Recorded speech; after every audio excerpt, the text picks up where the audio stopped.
In the late 1800s, John D. Rockefeller and his Standard Oil Trust came to be regarded as the embodiment of the evils of unrestrained business.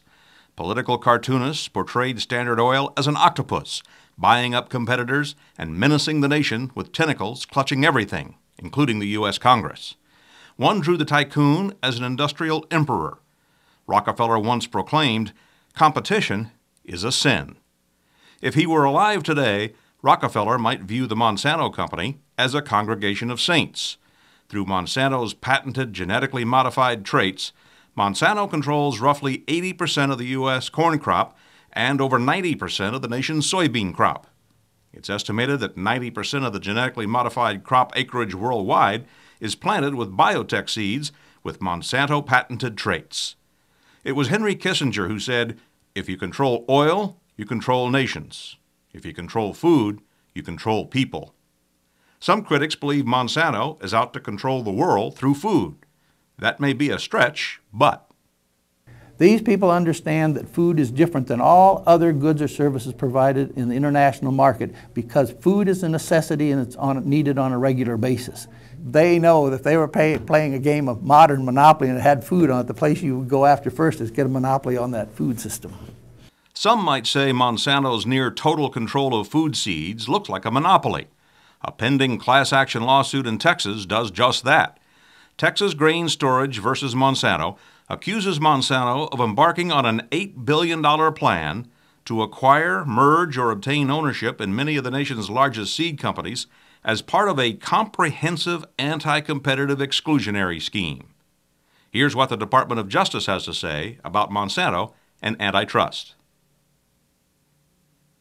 That's right, nothing. During the 1990s, the Clinton Justice Department said and did nothing about potential Monsanto monopoly of agriculture seeds. During the 8 years of the Bush administration, the Justice Department said and did nothing about Monsanto's acquisition of an unprecedented degree of control of the nation's agribusiness. Why the Department of Justice has not conducted an investigation into this industry based on antitrust concerns is a big mystery. Starting around 1996, Monsanto began eating up the competition in buyouts and mergers as claimed in the Texas lawsuit.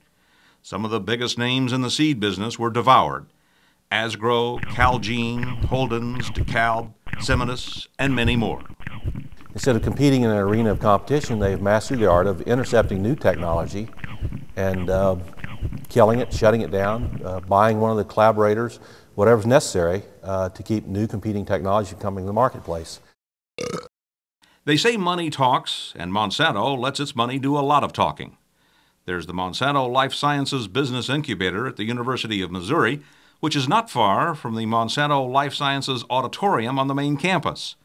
There's the Monsanto Center at the Missouri Botanical Gardens.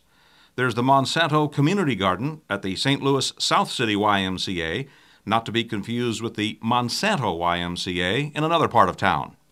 In the heart of the Mississippi Delta Cotton Belt, where Monsanto's genetically modified cotton is an important crop, the B.B. King Blues Museum was built with the help of a donation from Monsanto. Some farmers aren't impressed. What they're trying to do is they're trying to present themselves as a white sheep instead of a black sheep. Some of the giants of the agribusiness are too big to buy or subdue, so Monsanto has opted for so-called strategic alliances. Cargill is a perfect example. It's one of the giants of big agriculture and a worldwide strategic alliance partner of Monsanto since 1998.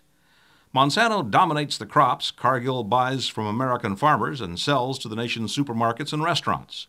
In 2008, McDonald's declared Cargill its Supplier of the Year. And oh, by the way, McDonald's Chief Operating Officer, Janice Fields, is a member of the board of Monsanto. Another oh, by the way, Monsanto and Cargill are working together to gain dominance over agriculture in other parts of the world, like South America. The question is going to come, will these companies even continue to produce in the United States most of our food, or will they move much of their product to other countries of the world? They're putting U.S. farmers up against farmers in other countries of the world. And the question is, where can they make the most money? Where can they squeeze that farmer the most?